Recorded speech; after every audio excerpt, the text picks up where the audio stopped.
Minu töös SEB nõustajana paneb minu silmad särama töökeskkond, kokkuhoidvad kolleegid ja teineteise toetamine. Mul paneb silmad särama see, et ma saan kliente aidata ja on kohe tulemust näha. Kliendid tänavad hea toode ja abi eest. Sellele tööle võib kandideerida igaüks, vajalik on lihtsalt enesekindlus ja julge peale hakkamine. Selleks, et olla nõustaja nende töös edukas, on vajalik osata klienti kuulata ning olla sealjuures mõistev ja lahke. Kliendikeskuse nõustaja töös on tähtis kohanemis- ja õppimisvõime. Rolli sisseelamist lihtsustasid minu jaoks kõige rohkem personaalsed koolitused ja kindlasti ka kolleegide olemasolu ja nende tahe mind aidata ja suunata. Sarnaselt kontorinõustajale on ka kliendikeskuse nõustajal ette nähtud koolitused ja juhendaja, kes teda abistab.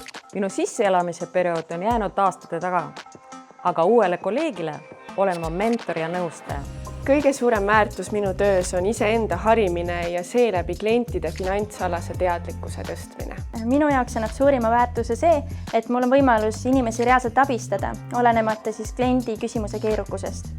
Minu arvates on SEB parim tööandja, sest see sobib minu väärtustega ja SEB panustab ühiskonda laiemalt. Hindan nende tiimi, humoorikaid kolleege ja ühisüritusi, näiteks rabas jalutuskäik ja piknik. Minu suhe SEB pangaga kestab juba 18 aastat.